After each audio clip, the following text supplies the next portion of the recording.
Just Merleau, autor del libro The Rape of the Mind, que traduciríamos como La violación de la mente, afirma que, mientras que el miedo prepara a la población para la mentira, el uso de la propaganda difunde desinformación y promueve la confusión con respecto a la fuente de las amenazas o la naturaleza de la crisis, ayudando a romper las mentes de las masas. El origen de la psicosis es siempre un grave problema, una amenaza tan peligrosa que suscita niveles de miedo y tensión social insostenibles. El gobierno fabrica este problema de forma oportunista, interviniendo psicológicamente en los individuos para inducir temor frente a un peligro inminente. Después agita ese problema utilizando un bombardeo propagandístico diseñado para confundir al individuo.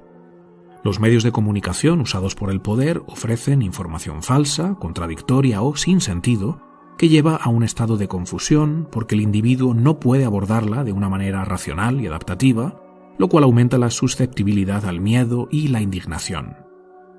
La lógica se puede enfrentar con la lógica, mientras que la ilógica no. Confunde a quienes piensan de forma correcta, y mientras la gente todavía está buscando un contraargumento razonable a la primera mentira, los totalitarios pueden agredirlos con otra.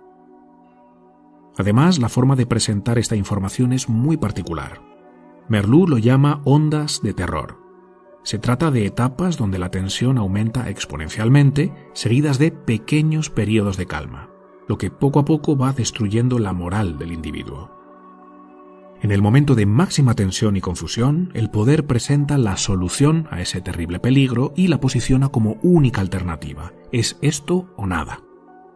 El individuo, habiendo estado expuesto a estas ondas de terror y rendido ya al empuje de la masa, que cree que solo hay un camino para la resolución del conflicto, le suplica al gobierno que implemente esa solución para que, de esa forma, su seguridad pueda quedar garantizada. Sin embargo, el gobierno no puede ejecutar esa solución. Para poder hacerlo, necesita adquirir más poder. Una nueva ley, un nuevo ministerio o incluso una nueva constitución que le permitan hacer lo que antes no podía, a costa de la restricción o eliminación de ciertos derechos individuales. En otras condiciones, el individuo no hubiera accedido a perder su libertad y sus derechos, pero aquí el poder ya logró el beneplácito de las masas, que le ruegan que les arrebate sus derechos para acabar con esa terrible amenaza. Y el poder, habiendo logrado lo que quería, deja de fabricar y agitar el problema que ellos mismos crearon, con lo que pareciera que realmente logró una solución. La calma regresa. Los individuos ya no son tan libres, pero se libraron del miedo y recuperaron su sensación de seguridad.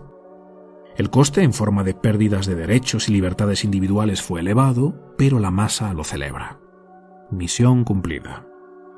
Hasta que el ciclo vuelve a repetirse de nuevo con otra amenaza fabricada por el poder que pone en marcha la hipnotización global a través de la propaganda manipulativa y la intervención psicológica. En caso de que este proceso no sea suficiente para derribar al individuo y convertirlo en masa obediente, hay un elemento más que el poder utiliza para aumentar la posibilidad de una psicosis totalitaria: aislar a los individuos y perturbar sus interacciones sociales en nombre de un bien común. Un individuo solo y sin interacciones normales con amigos, familiares y compañeros de trabajo se vuelve mucho más susceptible a delirios. En primer lugar, se pierde el contacto con la fuerza correctiva del ejemplo positivo, algo que sucede en muchas otras especies de mamíferos. Y por otro lado, los seres humanos se condicionan más fácilmente a nuevos patrones de pensamiento y comportamiento cuando se encuentran aislados. Este proceso que acabo de describir lleva al individuo a un estado de infantilización en el que le cede toda la potestad al gobierno, perdiendo su capacidad de pensar por sí mismo, de hacerse responsable de su vida y de sentir que es capaz de lidiar con los desafíos que van surgiendo en el día a día.